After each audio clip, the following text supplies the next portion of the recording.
안녕하세요. 오로반 NFL 김민준. 김진영입니다. 네, 이제 와일드카드 라운드가 끝이 났습니다. 6경기가 진행이 됐었는데 저는 이제 이번 주에 이걸 보면서 든 생각이 경기가 많아진 건 좋은데 그래서 와일드카드 라운드의 경기 내용이 좀 질이 떨어지지 않느냐 이런 음. 생각이 좀 들었던 한 주였습니다.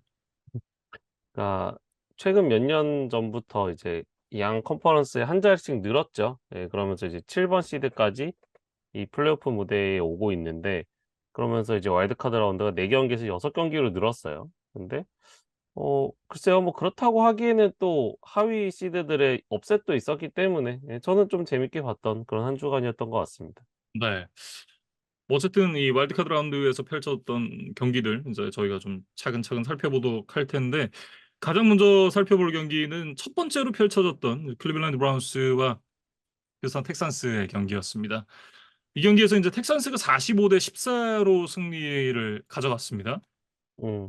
CJ 스트라우드의 이제 플레이오프 데뷔전이었어요. 근데 이제 디펜스가 강한 브라운스를 만났던 그런 게임이었음에도 불구하고 음. 패서 레이팅이 이제 우리가 아는 만점 158.3 점이잖아요. 근데 그중에 무려 157.2 점, 그러니까 만점에 가까운 엄청난 퍼포먼스를 보이면서 뭐 단순히 뭐 루키 뭐 오펜시브 플레이어의 어떤 수준을 넘어서서, 네, 음. 그 이상을 충분히 뭐 이번 시즌 보여줬고 앞으로도 이제 노릴 수 있는 선수라는 거를 좀 보여줬던 한 게임이 아니었나 싶습니다. 네. 이날 경기 승리를 통해서 스트라우드가 이제 22살 102일의 나이로 승리를 거두게 됐는데 이게 NFL 역대 플레이오프에서 최연소 승리 기록이라고 해요. 종종 음. 기록이 이제 22세 192일의 마이클 빅이 갖고 있던 기록이 이제 최연소 기록이었는데 새롭게 진짜 신기록을 쓰게 됐고 그리고 인제 또 하나 만든 기록이 인제 1 년차 루키 쿼터백 그리고 1 년차 신인 감독이 합작해서 만들어낸 NFL 역대 최초의 플레이오프 승리라는 또 인제 기록이 남았습니다. 음.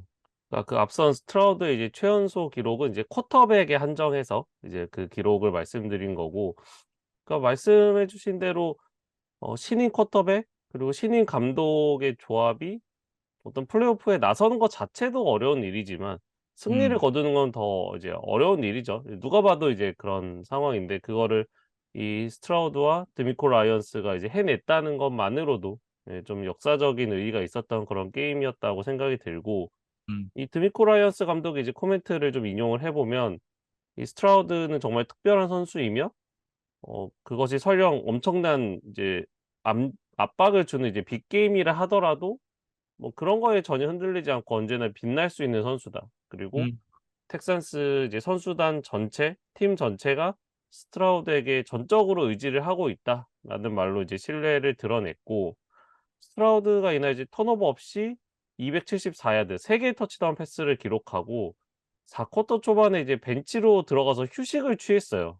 그러니까 음. 이게 플레이오프 데뷔전에서 물론 이제 수비의 도움도 받기는 했지만 이렇게 3 쿼터 4 쿼터 초반에 이 게임을 터뜨리고 휴식을 취할 수 있는 여유를 가진다는 거는, 네, 정말 대단한 일입니다. 그렇죠.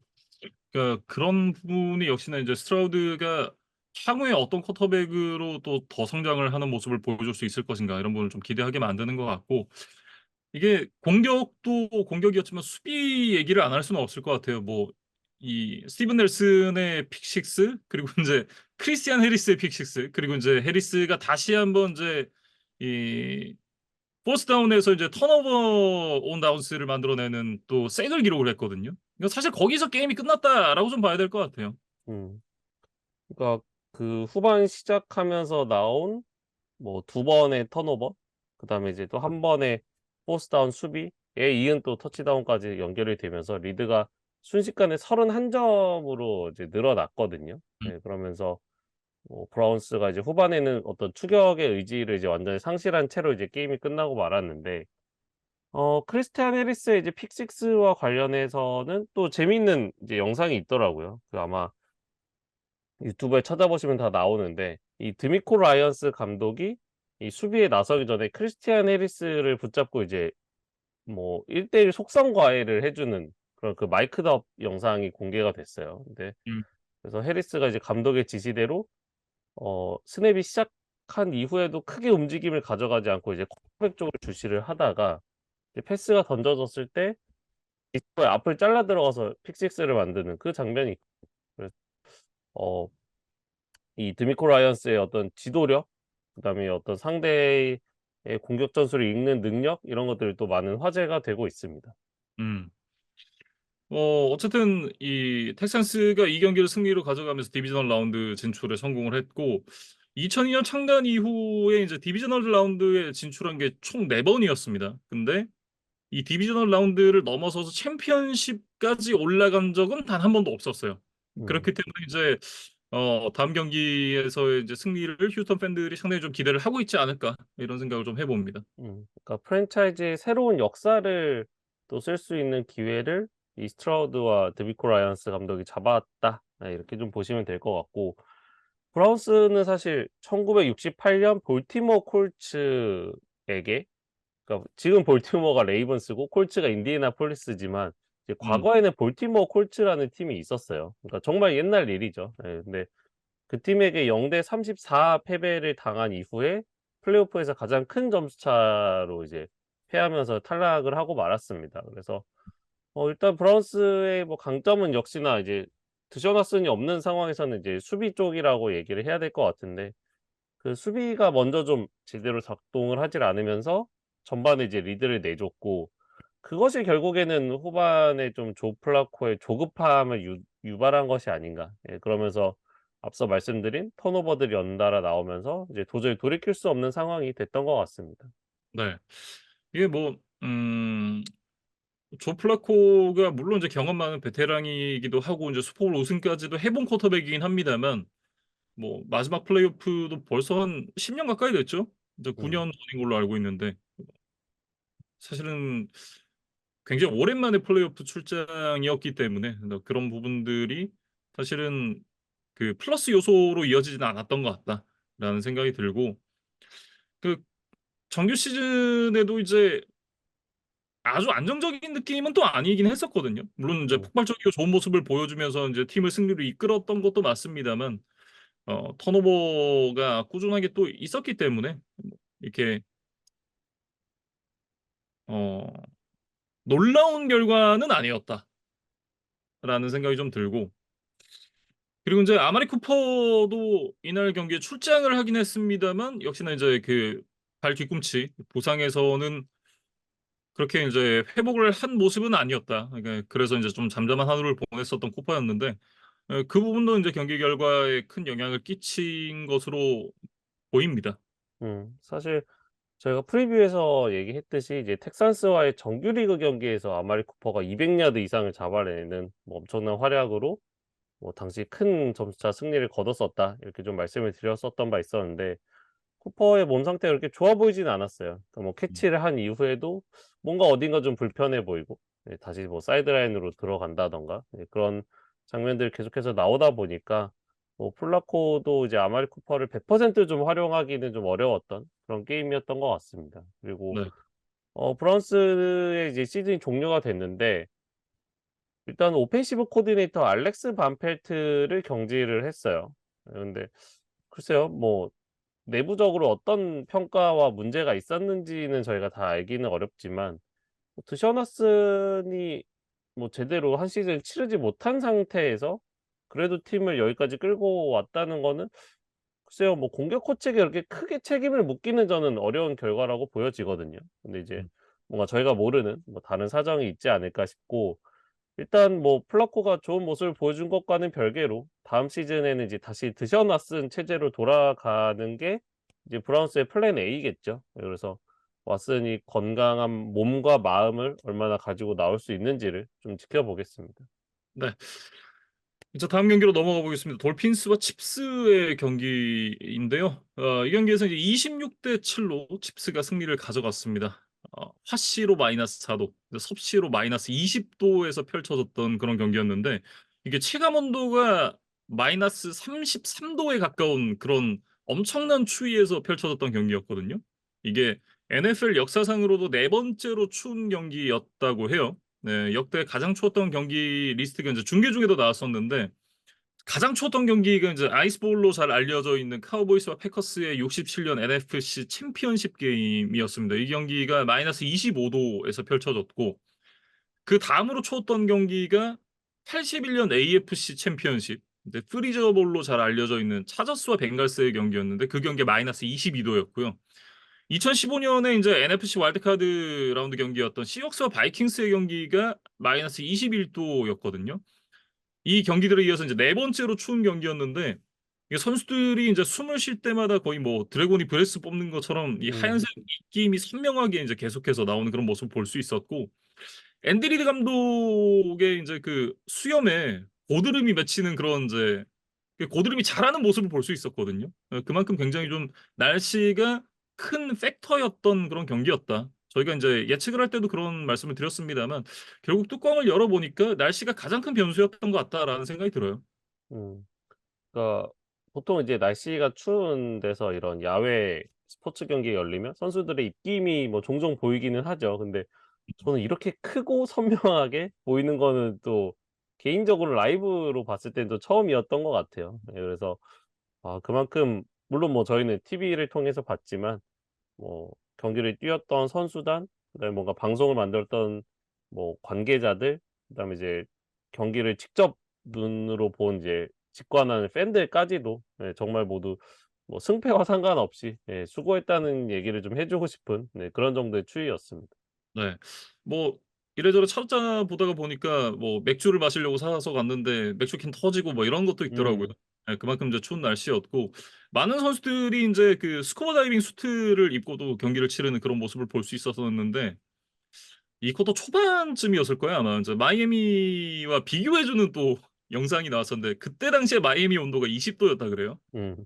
그러니까 이 마이애미 돌핀스의 홈이 있는 이 마이애미는 영상 20도 그리고 이제 캔자스 시티는 영하 20 도였기 때문에 차이로는 40도 정도가 났다. 이런 걸 확인할 수 있었고 그만큼 인제 이 추운 원정에서 돌핀스의 경기력이 제대로 발휘가 되지 않았던 그런 경기였는데 일단 뭐 저는 수비 같은 경우에는 자기들이 해줄 역할을 다 해 줬다고 생각을 해요. 왜냐하면 레드존까지는 계속해서 허용을 하긴 했었어도 4 쿼터 마지막 터치다운 전까지 터치다운을 하나 밖에 허용을 하지 않았었거든요. 그렇기 때문에 뭐 '수비들은 제 역할을 다 했다.'라는 생각이 들고 거기다가 인제 이 주전 선수들이 대부분 이 부상자 명단에 올라가 있는 그런 상황에서 이 정도의 퍼포먼스면 사실은 '선방했다.' 이렇게 좀 얘기를 해야 될 것 같습니다. 음. 결국에는 돌핀스의 장점은 역시나 폭발적인 이제 화력이었잖아요. 근데 음. 이제 그것이 이 추위 앞에서 좀 다소 무기력해졌던 것. 그 부분이 결국 '돌핀스에게는 가장 큰 페인이었다.' 이렇게 좀 봐야 될 것 같습니다. 네. 어 물론 인제 그 수비 쪽에서도 하나 짚고 넘어갈 게 있긴 한데 이 4 쿼터 초반에 서드 앤 20 에서 크리스티안 윌킨스가 이제 러핑 더 패서 반칙을 범하거든요.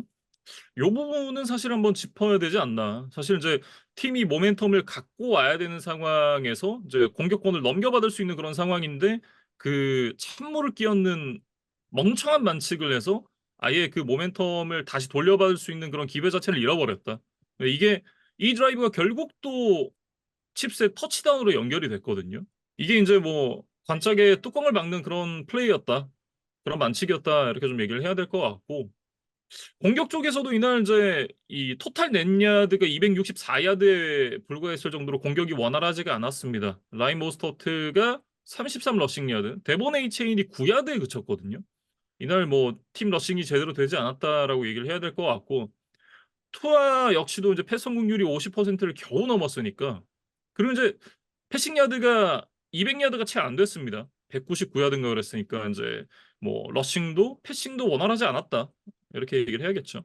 그러니까 역시나 투하가 좀 뭐 너무 추운 날씨 때문이었는지 우리가 아는 좀 그런 화력 뭐 패스의 정확도라든가 또 어떤 야드 캐치를 만들어 주는 능력 그다음에 뭔가 딥볼을 또 종종 시도하는 그런 모습들이 잘 안 나왔던 것 같아요. 음. 그러면서 좀 되게 평범한 좀 수준 이하의 쿼터백 능력을 적어도 이날만큼은 좀 보여주면서 팀의 좀 대패를 바라볼 수밖에 없었고 음. 결국 타이릭 힐의 터치다운을 제외하고는 네 딱히 기억에 남는 공격이 없었던 돌핀스였습니다. 네.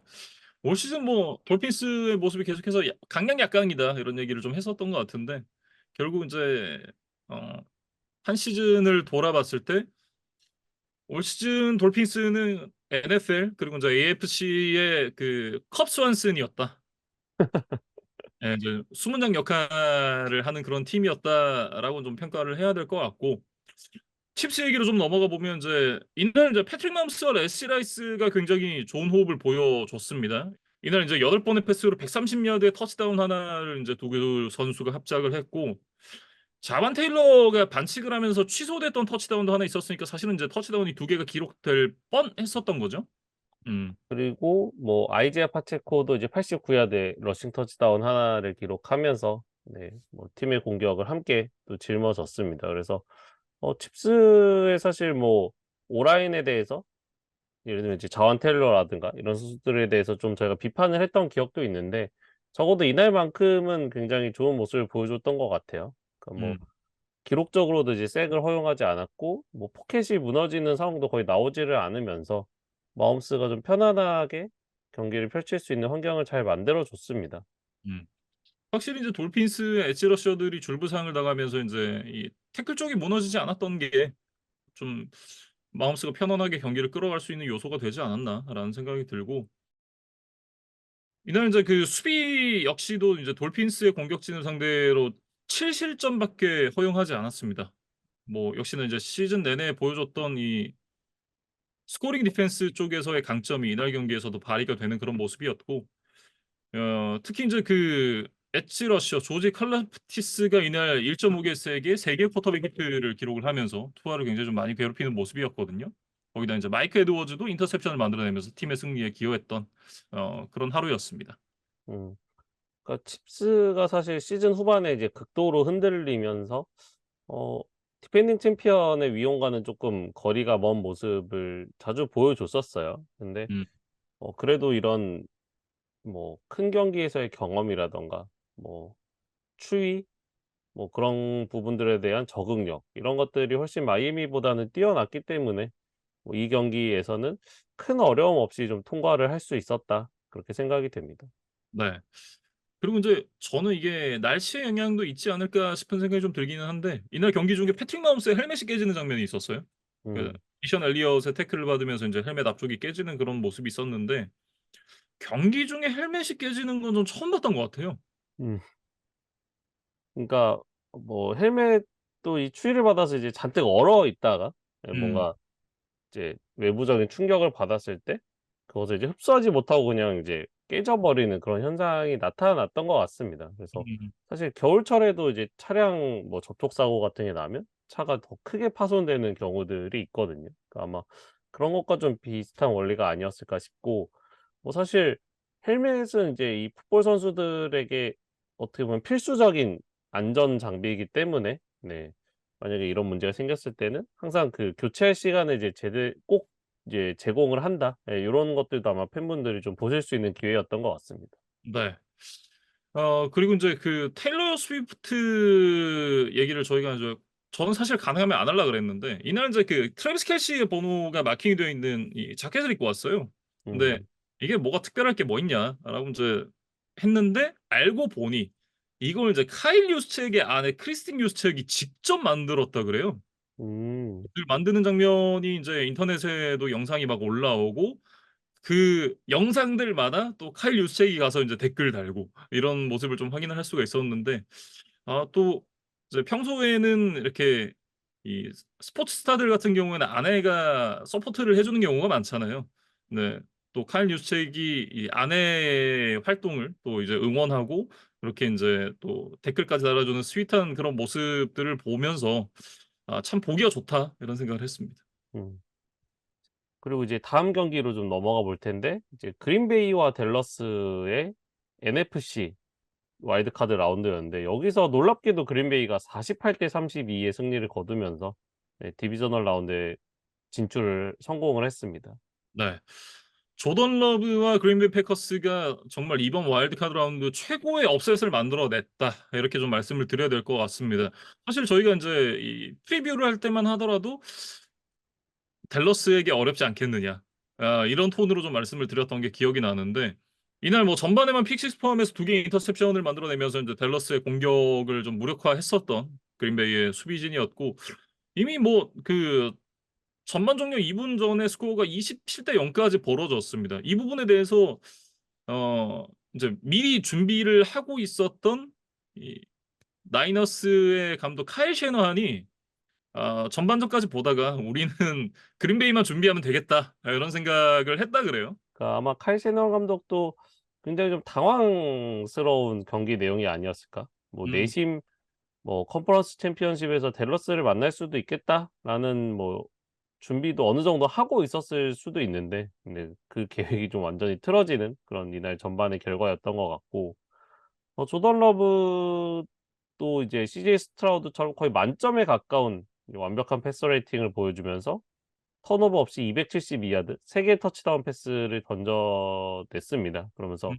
자신의 플레이오프 데뷔전을 완벽하게 치러냈고 경기 중에 기억에 남는 장면은 그거였던 것 같아요. 이제 어떤 뭔가 커뮤니케이션에 이슈가 있었는지 뭔가 러닝백과 쿼터백의 호흡이 맞지 않는 장면이 나왔거든요. 그러면서 음 이제 러브는 뭐 이렇게 페이크를 통해서 그냥 이제 드롭백을 하려고 했었고 그 러닝백은 자신이 공을 가져가려고 하는 이제 그런 상황이 있었는데 음 그러면서 살짝 접촉도 있었어요. 근데 그렇게 되면은 사실 러브 입장에서 굉장히 당황을 하게 되기 때문에 뭔가 다음에 뭐 리시버에게 패스를 정확하게 연결하기가 좀 어려울 수 있었죠. 근데 이제 그런 상황에서도 침착하게 이제 빈 공간을 찾아서 딥볼을 성공시키는 장면이 굉장히 좀 인상적이었다. 저는 그렇게 음 생각이 됐습니다. 그래서 시즌 초반만 하더라도 이제 그런 장면들에서 좀 기본기가 엉성한 모습들이 이제 종종 나오고 그거를 저희가 지적을 했었던 바도 있었는데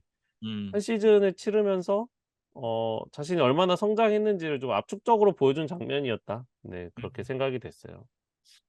올 시즌에 이 조던 러브의 성장을 보면 거의 잡초에 가까웠던 코인이 폭발하는 그런 모습이랑 비슷하다라는 생각이 들거든요. 음. 사실은 뭐 실질적인 루키 시즌이고 처음에 인제 데뷔를 할 때만 하더라도 '야 이게 에런 로저스의 후계자의 모습 이게 맞나?'라는 생각을 좀 많이 했었는데 지금 보는 조던 러브는 완전 다른 쿼터백이 되어 있습니다. 음. 그러니까 에런 로저스의 플레이오프 데뷔전도 제가 궁금해서 찾아보니까 패배를 하긴 했지만 뭐 4개 터치다운 패스인가요? 뭐 엄청난 또 기록을 썼던 또 에런 로저스기도 하더라고요. 그래서 과연 러브도 이 로저스의 뒤를 따라서 뭐 슈퍼볼 우승도 하고 뭐 그린베이를 뭐 10 년 15년 강팀으로 이끌 수 있는 쿼터백인지 뭐 아직 한 시즌 만의 퍼포먼스로 뭐 단정 지을 수는 없겠지만 네 그래도 그 가능성이나 어떤 비전을 제시했다 정도까지는 저희가 충분히 평가를 할 수 있는 그런 시즌이 아닌가 싶습니다.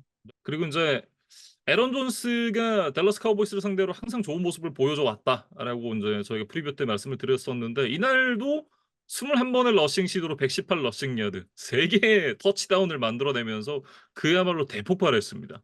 음. 그러니까 저희가 이런 러브의 대활약을 좀 예측하기 어려웠기 때문에 "그린베이가 이기려면 반드시 에런 존스의 활약이 필요하다."라고 말씀을 드렸는데 존스도 터지고 러브도 터지다 보니까 뭐 그린베이가 좀 생각보다는 네 큰 점수차로 승리를 할 수가 있었고 음. 사실 넘버 원 리시버 이 크리스티안 왓슨이 부상 때문에 뭐 출전을 하긴 했지만 이제 거의 보이질 않았거든요. 그런 와중에 이 로미오 dobs라는 선수가 또 151 야드 1개 터치다운으로 플레이오프에서 자신의 커리어 통틀어 이제 최고의 경기를 만들어내는 또 그런 이색적인 장면의 연출을 해내면서 러브를 아주 잘 도와서 또 승리를 가져갔습니다. 음. 댈러스 카우보이스는 인제 지난 시즌부터 이어오던 홈 연승 기록이 끊어졌습니다. 이게 홈에서 16 연승을 지난 시즌부터 이어오고 있었는데 플레이오프 첫 경기에서 진짜 허무하게 그 홈 연승 기록이 마감이 됐다는 점. 댈러스 카우보이스에게는 굉장히 좀 아쉬운 부분일 것 같고 결국은 이제 96년 우승 이후에 컨퍼런스 챔피언십 가뭄이 올 시즌에도 계속해서 이어지게 됐다. 뭐 이렇게 정리를 한번 해보겠습니다. 음. 그리고 이제 마이크 메카시 감독 이야기를 좀 해 보면 이제 친정팀을 상대로 또 이런 아주 굴욕적인 좀 패배를 당했죠. 예 그러면서 사실 "자리마저 좀 위태로워지는 것이 아니냐."라는 뭐 언론 보도들이 상당히 나왔었는데 저희가 이제 녹화를 하는 시점 이전에 이제 제리 존스와 면담을 통해서 적어도 2024 시즌까지는 이제 "자리를 유지할 것이다."라는 이제 언론 보도가 또 나왔어요. 예 음. 그래서 어 글쎄요. 뭐 둘의 면담 과정에서 어떤 뭐 이야기가 오갔고 이 마이크 베카시가 어떤 비전을 제시했는지는 모르겠지만 외부에서 봤을 때는 그렇게 '납득이 되는 의사결정은 아니다.'라는 음. 것이 뭐 현지의 반응 네 뭐 팬들의 반응이 아닌가 싶습니다. 네. 뭐 저희가 주변에 많은 댈러스 카우보이스 팬들이 있지는 않습니다만 저희가 또 이제 유명한 댈러스 카우보이스 광팬이신 또 이진만 사장님을 저희 지인으로 두고 있기 때문에 이 부분에 대해서 인제 이진만 사장님이 어 굉장히 많은 아쉬움을 이제 표시를 했습니다. 왜냐하면 빌 벨리책도 나와 있고 지금 피트 캐롤 그리고 엘라바마의 감독인 닉 세이번. 닉 세이반까지도 지금 다 현업에서 물러나 있는 상태거든요. 그 외에도 인제 여러 좋은 감독 후보가 많은데 '굳이 메카시를 유임을 해야 하나?' 이거는 '아 너무 안타까운 결정이다.' 약간 이런 뉘앙스의 인제 얘기를 좋지 않은 말로 이렇게 하셨는데 사실 인제 아마 많은 분들이 좀 공감을 하실 것 같아요. '메카시로 계속 가는 게 맞느냐.' 이거는 제리 존스 영감님이 자신의 입맛에 맞는 그런 그 인선을 한 것이 아니냐. 그러니까 사실은 이제 변화를 줘야 되는데 메카시가 말을 잘 들으니까 계속해서 유임을 하는 그런 모양새이긴 하거든요. 근데 음. 이제 존스 영감님도 나이가 적지 않으신데 그러니까 우승을 한 번이라도 인제 보고 가시려면 쪼끔 빠르게 교체를 하는 게 사실은 일반적으로 인제 나이 많은 구단주들이 그런 인제 조급함 때문에 구단을 망치는 경우가 굉장히 많은데 글쎄요. 그 무슨 생각인지를 잘 알기 어려운 그런 선택이다. 요렇게 좀 얘기를 하고 싶네요. 음. 그러니까 뭐 젊고 유망한 이제 코디네이터들은 워낙 많죠. 네. 뭐 그 사람들의 이름은 다 일일이 열거할 필요도 없을 것 같고 음. 근데 이제 만약 그런 젊음보다는 경험이나 베테랑 감독을 영입하고 싶다는 생각을 할 수는 있다고 생각합니다. 근데 이제 음. 그렇다고 하더라도 이 메카시의 뭐 소위 말해서 상위 호환인 대체제들이 훨씬 많다는 거죠. 예 그게 음. 말씀해 주신 벨리책이라든가 캐롤이라든가 뭐 세이번 그다음에 이제 짐 하바 감독도 음. 예 미시간. 있죠. 또 네. 미시간 쪽에. 예. 그런 분들이 또 언급이 될 수 있음에도 불구하고 뭐 메카시를 유임했다는 거는 어쨌든 뭐 다음 시즌 어떤 결과가 나올지는 모르겠지만 네 '과정상으로는 그렇게 납득이 되는 상황은 아닌 것 같다.'라고 좀 음. 정리를 하고 싶고 이 쿼터백 닥 프레스캇도 이제 400 패싱 야드를 넘기기는 했지만 뭐 경기를 처음부터 끝까지 보신 분들에게는 그게 뭐 프레스캇이 잘한 경기는 아니라고 누구나 느끼셨을 거예요. 예 대부분 이제 점수 차가 벌어진 이후에 상대가 이제 수비를 좀 한 발 물러섰을 때 좀 많은 야드들을 적립한 거기 때문에 어떤 승부처에서는 분명히 좀 아쉬운 모습이 있었다. 예 그것이 결국 전반에 나왔던 2 개의 인터셉션을 극복하지 못했던 그런 게임이었습니다. 그래서 댈러스가 사실 2016년 프레스캇의 데뷔 이후에 그래도 로모 시절보다는 훨씬 더 자주 플레이오프에 나가고 있어요. 예 그렇긴 하지만 결국에 플레이오프에서 성과가 나지 않는 거는 같은 일인 것 같고 음. 2016년 데뷔 시즌에 사실 NFC 1번 시드로 바이위크를 얻고 디비저널 라운드에 직행을 했다가 당시에 이제 그린베이에게 홈에서 졌었던 그런 아픈 기억이 7년 후에 그렇게 좀 재현이 된 것이 아닌가라는 생각이 들었어요. 예 음. 그러니까 댈러스가 훨씬 더 상위 시드를 받고 그린베이를 만났음에도 불구하고 이제 패했다는 거. 예 요 역사가 좀 반복된 것이 아닌가. 네, 댈러스에겐 좀 안타까운 소식이었습니다. 네. 로모 얘기를 이제 해주셔서 제가 어디서 게시물에서 봤던 기억이 나는데 토니 로모와 덱 프레스캇이 포스트 시즌에서 거둔 총 승수가 닉 폴스의 플레이오프 승수와 같다라는 게시물이 있었거든요. 그러니까 로모랑 프레스캇이 각각 2승씩을 기록을 하고 있고 그리고 이제 닉 폴스가 이제 4승 2패를 기록을 하고 있더라고요. 그러니까 사실은 토니 로모가 해설자로도 굉장히 좀 성공한 그런 커리어를 보내고 있고 그리고 프레스캇도 이때까지 플레이오프에서 계속해서 진출했다라는 그런 이미지가 있기 때문에 이 두 선수의 승수가 닉 폴스의 승수와 같다라는 거에 대해서는 저도 이제 그걸 보고 상당히 좀 충격을 받았었고 많은 분들이 좀 놀라실 만한 그런 성적이 아닌가 그런 생각을 해서 말씀을 덧붙여 봅니다. 음. 아, 글쎄요, 뭐 댈러스가 당장 주전 쿼터백의 변화를 가져가기는 어려울 거라고 생각해요. 네, 결국에는 프레스캇 체제가 몇 년 더 유지가 될 건데, 그 안에서 뭔가 개선점을 찾고, 네, 뭐 더 성장할 수 있는 여지들을 좀 찾아봐야 될 것 같습니다. 네. 사실 이제 가장 어려운 부분이 그런 부분이죠. 아, 잘 하던 것 같은데 탑급은 아니고 그리고 인제 내치잔이 좀 아까운 것 같고 '얘보다 더 나은 대체제를 찾을 수 있을 것인가.'라는 생각을 하게 되는 인제 그런 선수가 주전 쿼터백일 때 좀 많은 고민을 하게 되는 것 같습니다. 음. 네. 이제 램스와 디트로이트의 경기로 넘어가면 될 것 같아요. 네, 네. 디트로이트가 24대 23 신승을 거두고 역사적인 플레이오프 승리를 가져갔습니다. 음. 이번 와일드카드 라운드에서 펼쳐졌던 경기 중에 가장 팽팽했던 경기였다. 이렇게 말씀을 드려야 될 것 같고 결국 이제 라이언스가 한 점 차 승리를 가져가면서 1991년 이후에 처음으로 플레이오프 승리를 거두게 됐습니다. 32년 만에 플레이오프 승리를 따낸 라이언스입니다. 음. 그리고 57년 이후에 또 두 번째 포스트 시즌 승리였다고 해요.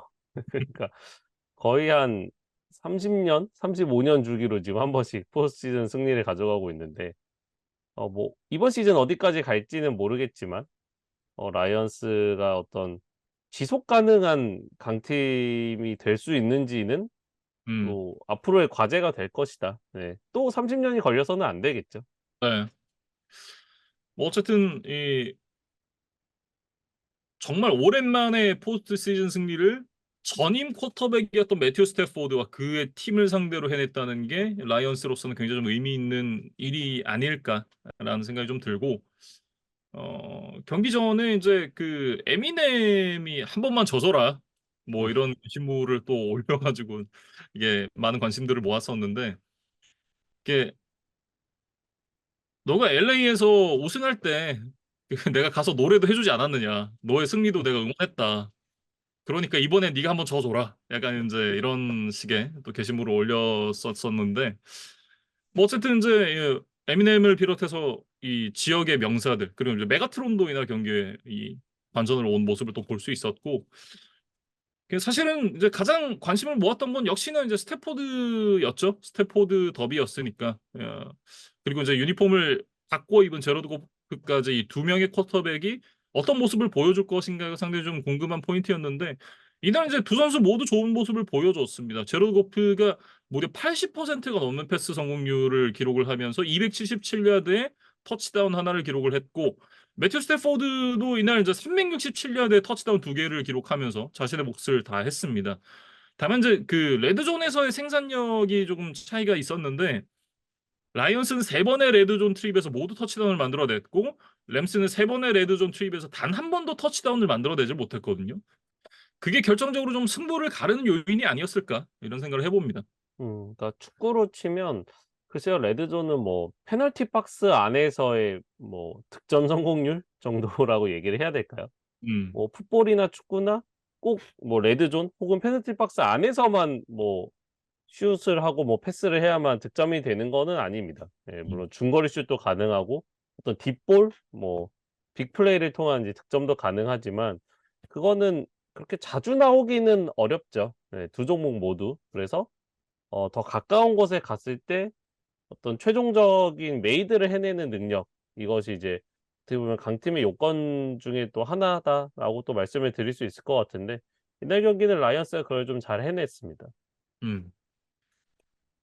일단 뭐 라이온스 같은 경우에는 전반에는 공격팀이 그리고 이제 후반에 디펜스 팀이 힘을 내면서 이제 승리를 가져갔는데 공격팀이 이제 전반에 3개 터치다운으로 21득점을 만들어냈고 후반에는 이제 디펜스 팀이 단 6실점만을 허용하면서 승리를 지켜낼 수 있었다. 이렇게 좀 정리를 하고 싶고요. 앞서도 말씀드렸듯이 이제 제로드 고프가 높은 패스 성공률을 기록하면서 경기를 승리로 이끄는 데 성공을 했고 아몰라 세인트 브라운이 이제 110야드, 샘 라포르테가 이제 많은 캐치는 아니었습니다. 3개의 캐치였으니까 뭐 야드도 캐치도 많지는 않았었는데 터치다운을 또 중요한 때 하나 기록을 해줬고 이날 또 데이빈 몽고메리, 자미르 깁스 이 두 선수가 각각 또 터치다운 하나씩을 기록하면서 공격팀이 뭐 좋은 모습을 보여줬다 이렇게 얘기를 해야겠죠. 음. 그러니까 주요 스킬 플레이어진들이 다 제 역할을 조금씩 해냈다. 네, 음, 그렇게 정리를 하면 될 것 같고, 역시 이제 라이언스의 강점이라고 하면 이제 오펜시브 라인이죠. 그래서 사실 이날 이제 에런 도날드라는 또 엄청난 선수와의 대결이 있었는데, 음. 도날드를 또 효과적으로 억제를 해내면서, 네, 고프가 좀 턴오버 없이, 네, 좋은 게임을 할 수 있었던 또 밑바탕이 되어 줬습니다. 네. 이날 저 에런 도널드가 기록한 스탯이 솔로 태클 하나에 컴바인 태클 3개 이게 끝이거든요. 그러니까 음. 뭐 에런 도널드가 거의 뭘 아무것도 못했다라고 이제 좀 볼 수 있을 것 같고 그리고 이제 수비 쪽에서는 그 에이던 허친슨 선수가 최근에 물이 올라 있는데 이날도 굉장히 좋은 모습을 보여줬습니다. 이날 태클 6개, 색 2개, 태클 폴로스 2개, 그리고 쿼터백 히트를 무려 5번을 기록을 하면서 램스의 오라인을 유린하는 그런 모습을 또 보여줬거든요. 음. 에이던 허친스는 역시 이제 라이언스 수비의 뭐 핵심이죠. 예, 뭐 나이너스의 닉 보사, 뭐 스틸러스의 뭐 TJ 와트, 뭐 이런 역할을 하는 게 이 라이언스의 에이단 허친슨입니다. 그래서 어 뭐 사실 시즌 초반에는 뭔가 보여주는 번뜩이는 모습에 비해서 그것이 이제 기록으로 연결이 되지 않는 모습들이 좀 안타깝다. 뭐 이런 말씀을 좀 드렸던 바도 있었는데, 결국 중요한 게임에서 예, 자신의 역할을 완벽하게 해냈어요. 음. 이제 뭐 램스 얘기로 넘어갈 차례인 것 같은데 램스가 저도 못했다고 생각하지 않습니다. 램스가 아쉬운 부분들은 좀 있었죠. 아쉬운 부분들을 좀 얘기를 해보면 일단 뭐 앞서 얘기했던 레드존에서의 결정력 이 부분도 좀 아쉬웠던 것 같고 그리고 이제 그 가장 아쉬웠던 부분은 그거였던 것 같아요. 이게 4쿼터 한 4분여 남겨놓고 푸카나쿠아의 그 셔츠를 캐머런 서튼이 잡는 모습이 있었는데 이게 DPI거든요. 안 불렸어요. 네, 이게 결정적인 좀 심판의 오심이었다. 심판이 저는 경기를 좀 망쳤다라고 생각을 하고 있고 이게 아니었으면 사실 이제 필드 골 레인지 안쪽까지 들어가는 상황이었기 때문에 그리고 이제 퍼스트 다운이 갱신이 되는 상황이었고 이게 경기 결과가 또 어떻게 달라졌을지 모른다. 저는 그렇게 좀 생각을 합니다.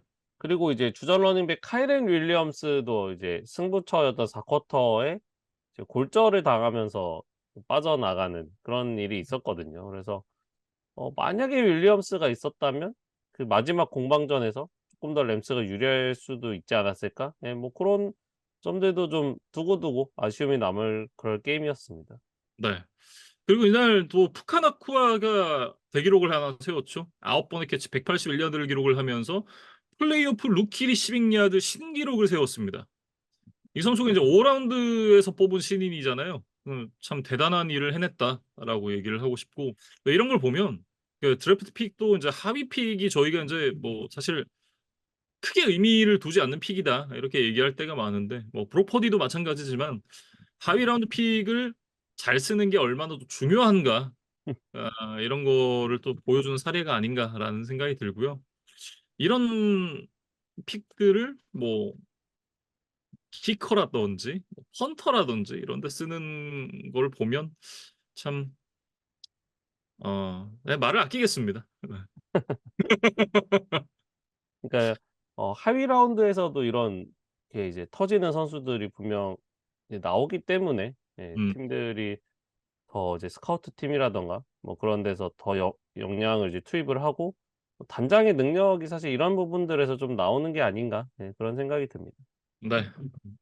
다음 경기로 넘어가 보겠습니다. 스틸러스와 빌스의 경기인데요. 이 경기 31대 17로 빌스가 승리를 가져갔습니다. 이날 경기를 앞두고 사실 버팔로 지역에 좀 폭설이 내리면서 사실은 이제 둘째 날, 그러니까 우리 시간으로 일요일에 이제 경기가 펼쳐지는 경기였는데 이게 눈 때문에 밀렸어요. 그리고 음. 구단에서 이제 시간당 20불 줄 테니까 와서 눈 치울 사람 이렇게 이제 구인 공고도 내고 그러면서 이제 경기를 할 수 있는 그런 상태가 한 대여섯 시간 전에 만들어졌다라고 하는데 미처 관중석까지는 다 못 채워서 이제 팬들은 또 서서 보고 뭐 이런 경기였습니다. 음. 그러니까 본인의 구역까지 일단은 그 발로 눈길을 헤치며 일단 가야 했고 뭐 각자의 자리를 또 자기가 알아서 잘 만들어야 했던 뭐 좀 음. 셀프 시스템이었다고 해야 될까요? 네 근데 뭐 그런 것들을 감수하고서라도 이 NFL 플레이오프를 홈 경기를 보고 싶은 팬들의 열망이 또 느껴졌던 그런 음. 게임이었고 뭐 실제로 이제 이날 빌스가 득점을 할 때마다 그 팬들이 관중석에 있는 눈을 던지면서 또 음. 세레머니를 하는 그런 풍경도 연출이 됐었는데 뭐 당시에는 뭐 좀 춥고 힘들었을 수 있겠지만 아마 돌이켜 보면 또 평생에 잊지 못할 추억들을 다들 가지고 가지 않았을까. 네. 이런 것들이 또 이런 야외 구장 그다음에 이제 이런 풋볼 같은 스포츠에서 뭐 느낄 수 있는 뭐 경험할 수 있는 뭐 스토리가 되지 않을까. 또 그런 생각도 들어요. 네. 뭐 어쨌든 이제 경기 얘기로 좀 들어가 보면 이날 경기는 정말 좀 저희가 예측을 했던 것처럼 TJ와 넘는 스틸러스는 뭐 빌스와 게임이 좀 힘들었다. 요렇게 한 문장으로 좀 요약을 할 수가 있을 것 같아요. 음. 그러니까 이변이 꽤 많았다고 말씀을 드렸지만 이날만큼은 좀 정배대로 흘러갔던 게임이었던 것 같고 음. 조시 앨런이 이제 203 야드의 3개 패싱 터치다운 그다음에 74 러싱 야드의 1개 러싱 터치다운으로 뭐 완벽한 플레이를 보여줬습니다. 그래서 앨런의 장점이 이 폭발적인 러싱을 또 오랜만에 만나볼 수 있었던 데 반해서 약점으로 지적되던 이제 턴오버가 나오지 않다 보니까 뭐 빌스로서는 이제 도저히 지기가 어려운 그런 게임 흐름이었다고 보여져요. 음. 그리고 인제 가장 인상적인 장면은 역시나 이제 조시 앨런의 러싱 터치다운 장면이었죠. 음. 52 야드를 달려서 이제 팀의 세 번째 터치다운을 만들어 냈었는데 당시 이제 필름을 좀 돌려보면 이 샷건 포메이션 그러니까 이제 오펜시브 라인과 좀 거리가 떨어져서 이제 스냅을 받은 뒤에 원래 이렇게 예정된 공격은 아니었던 것 같아요. 음. 그러니까 원래는 패스를 시도하려고 이제 길을 찾고 있었는데 그 오펜시브 라인 그 중앙에 열린 그 아주 작은 틈을 보고 이제 러싱으로 이제 모드를 전환을 했죠. 예 그러면서 상대 디펜시브 라인을 일단은 통과를 해냈고 그 2 선 3 선에 이제 한 3-4 명의 수비 선수들이 이제 앨런의 주위로 몰려들었는데 그거를 다 일일이 뚫고 들어가면서 아주 멋진 장면을 보여줬습니다. 그래서 음. 앨런의 이제 뭐 스피드 그다음에 어떤 파워 이런 것들을 여전히 좀 느낄 수 있었던 장면이었고 또 그 가운데서 이 앤디 이사벨라라는 리시버 사실 플레이오프 게임을 앞두고 이제 액티브 로스터에 등록이 된 선수거든요. 이제 과거에 음. 카디널스에서도 뛰었던 이력이 있는데 이 선수가 아주 영리한 움직임으로 수비수 2 명을 어떻게 보면 혼자서 좀 막아냈다고 해야 될까요? 예. 2 명의 동선을 좀 꼬이게 하면서 이 선수들이 사실 앨런에게 이제 태클을 가했어야 되는 상황이었는데 그거를 이제 아주 교묘하게 이 반칙이 되지 않는 선에서 잘 막아준 이사벨라의 또 공헌이 또 음. 있었던 그런 이제 멋진 플레이였습니다. 네. 그리고 이제 피츠버그 같은 경우에는 저희가 프리뷰를 할 때 말씀드린 대로 이 메이슨 루돌프가 다시 한번 이제 선발 쿼터백으로 나왔었는데 결국 이제 업셋을 만들어내는 데는 어려움이 있었다. 이렇게 좀 얘기를 해야 될 것 같고 특히나 인제 그 러싱 공격이 잘 풀리지 않으면서 인제 전반에 또 많은 리드를 내주다 보니까 계속해서 인제 후반에는 좀 패싱이 강제되는 그런 흐름으로 이어졌는데 저희가 앞서 언급했었던 이제 두 번의 턴오버 이 턴오버 역시도 굉장히 좀 아쉬운 포인트였는데 뭐 피켄스의 펌블은 상대 태클이 워낙 좋았기 때문에 뭐 '이건 어쩔 수 없는 부분이었다.'라고 인제 짚고 넘어가면 이 인터셉션 같은 경우에는 레드존까지 들어가서 인터셉션을 당했기 때문에 이게 굉장히 좀 뼈아프게 느껴지는 포인트거든요. 음. 사실 7대 14로 이제 추격하는 것이 이제 거의 가시화됐었던 그런 상황에서 이것이 득점이 되질 않고 결국에는 그때 뺏긴 공격권이 앨런의 이제 러싱 터치다운으로 귀결이 되면서 0대 21이 되고 말았거든요. 그래서 음. 저희가 늘 말씀드리지만 이 풋볼에서나 뭐 축구에서나 심리적인 마지노선이 사실 3 골, 3 포지션이잖아요. 예, 음. 그러면서 그 3 포지션 차로 벌어진 것이 결국에는 좀 차이를 좁힐 수 없었던 이제 원인이었던 것 같고 네. 뭐 후반에 사실 이제 피츠버그가 이제 분전을 하면서 나름 17대 24 까지 잘 쫓아가기는 했어요. 근데 여기서 이제 결국에는 쐐기점을 내주면서 이제 추격의 동력을 잃고 말았는데 여기서는 이 민카 피츠패트릭의 미스태클이 좀 아쉬웠다는 생각이 듭니다. 그래서 상대의 그 칼리 샤키르 리시버가 뭐 이제 들어오는 과정에서 이제 피츠패트릭이 그걸 막았어야 됐는데 일단 그 상대의 몸을 완벽하게 감싸지를 못했던 것 같아요. 예, 그러면서 상체 힘만으로 이제 넘어뜨리려고 뭔가 이제 동작을 크게 가져갔는데 음. 결국에 샤키르는 넘어지지 않고 자신은 좀 동작을 크게 하다 보니까 오히려 그 이후에 이제 샤키르를 쫓아갈 수 있는 어떤 뭐 스텝을 밟을 수 있는 여유가 사라지고 네, 그러면서 결국에는 이게 터치다운 연결이 되고 말았거든요. 그래서 어 역시 스틸러스는 이제 수비 쪽에서 먼저 좀 분위기를 잡고 공격이 이제 수비가 내준 점수보다 쪼끔 더 점수를 내서 이기는 이제 이것이 늘 승리 방정식이었는데 뭐 TJ 와트도 없었고 부상에서 돌아온 피츠패트릭도 이런 좀 결정적인 순간에 미스를 하고 이러다 보니까 결과적으로는 좀 빌스를 넘어서기는 어려웠던 게임이었습니다. 음. 이게 뭐 어쨌든 이렇게 시즌을 마감을 하게 된 스틸러스인데 이 시즌이 끝나고 나서가 머리가 좀 더 복잡할 것 같다라는 생각이 들어요. 일단은 다음 시즌에 누가 주전 쿼터백이 될 것인가. 일단 이 메이슨 루돌프 그리고 지금 이제 잠시 주전에서 밀려나 있는 케니 피켓 혹은 새로운 쿼터백 뭐 이렇게 세 개의 옵션이 있을 것 같은데 지금 이 메이슨 루돌프에 대한 팀 동료들의 신뢰가 꽤 있는 것으로 보이거든요. 뭐 음. 이 디온테 존슨이 "다음 시즌에도 주전 쿼터백이 루돌프였으면 좋겠다." 뭐 이렇게 인터뷰를 하기도 했었고 다른 선수들도 인제 "루돌프의 연장 계약을 했으면 좋겠다."라는 그런 얘기를 뭐 이런저런 인제 채널을 통해서 얘기를 하고 있는 걸 보면 생각보다 지금 '라커룸을 좀 더 장악하고 있는 쪽은 메이슨 루돌프인 것 같다.'라는 생각이 들고 이 케니 피켓이 라커룸을 이제 정리를 하는 날에 인터뷰를 패싱을 했다 그래요.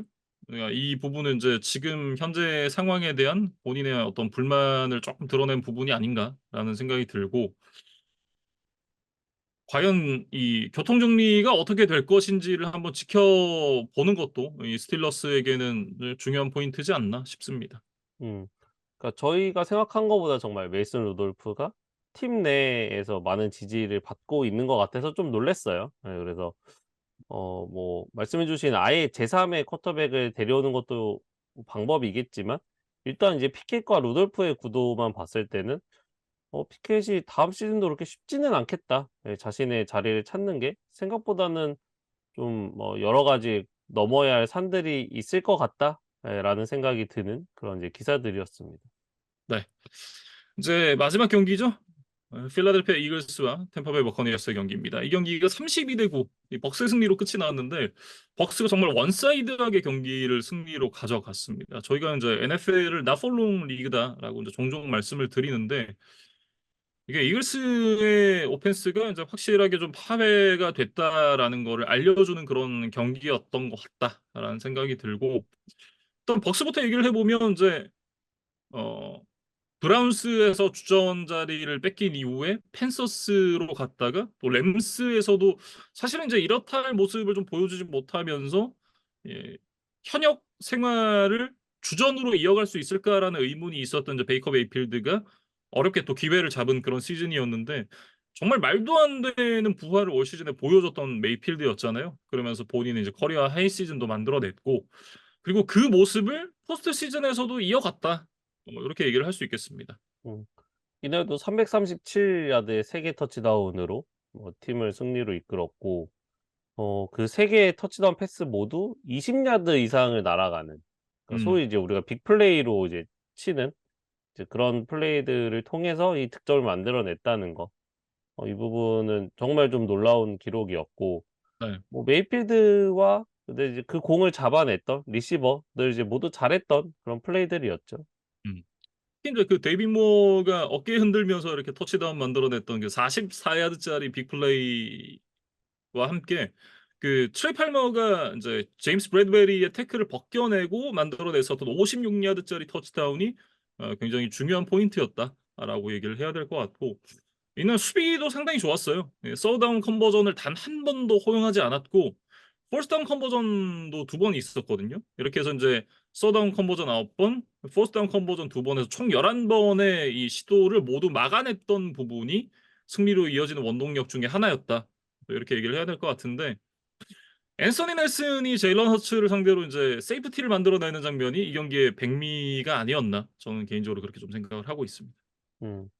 그리고 이제 저는 이글스가 좀 여러 가지 문제를 드러내면서 이제 빠르게 탈락을 했는데, 저는 상징적으로는 그 장면이 좀 기억에 남아요. 이 이글스의 이번 시즌 어떻게 보면 트레이드 마크였던 이 투시 푸시, 그러니까 이제 음. 포스 앤 원에서 QB 스닉을 효과적으로 하는 이글스만의 뭔가 독특한 공격법을 저희가 시즌 중에도 이제 소개를 해 드리고, 다른 팀이 따라하다가 실패도 하고 막 이런 모습도 있다 이렇게 말씀을 드렸는데, 이글스가 그 장면에서 좀 오늘 실패하는 이제 그림이 나왔었거든요. 음. 그래서 이글스의 어떻게 보면 최후의 보루, 마지막 카드, 자신들이 '이것만은 완벽하다.'라고 생각했던 것마저 실패를 하는 모습을 보니까, 네, '이글스가 좀 정말 많이 흔들렸던 시즌 막판이었구나.'라는 게 좀 상징적으로 체감이 되는 그런 장면이었습니다. 네. 어 사실은 저기 이 경기 들어가기 전부터 이 팀 분위기가 개판이라는 게 진짜 에이제이 브라운을 통해서 드러났죠. 에이제이 브라운이 이제 SNS에 이글스 관련 게시물을 다 내리고 그 팀 동료들을 인제 언팔을 하는 그런 이제 일종의 사건이 있었는데, 경기는 "무릎 부상 때문에 못 나왔다." 이렇게 리포트가 나오긴 했습니다만, 무릎도 아팠겠지만 '무릎보다 인제 마음이 좀 더 아프지 않았나.'라는 생각이 좀 들고, 사실은 브라운이 뛰지 않으면서 이 벅스가 수비를 하기에 훨씬 더 용이해진 부분이 있었거든요. 사실은 인제 이글스의 오펜스의 약점이 제일런 허츠의 프레셔입니다. 이게 '나이너스와의 맞대결을 통해서 리그에 모두가 좀 알게 되지 않았나.'라는 생각이 드는데, 제일런 허츠가 인제 프레셔가 들어왔을 때 프로그레션을 읽는 능력이 떨어지고 패스 정확도도 떨어지기 때문에 블리츠를 넣으면 이제 높은 확률로 허츠가 고장이 나는데, 네, 많이들 아시다시피 블리츠 같은 경우에는 양날의 칼 같은 부분이 있잖아요. 그 블리츠가 제대로 들어가지 않았을 때 그만큼 이제 공격의 성공률이 높아지는 부분이 있기 때문에 이게 굉장히 좀 어려운 요소인데, 사실 이제 에이제이 브라운이 없는 이글스를 상대로는 이 디본타 스미스만 마킹을 하면 되기 때문에 나머지 같은 경우에는 그냥 블리츠에 투입을 하면 되는 그런 구조였거든요.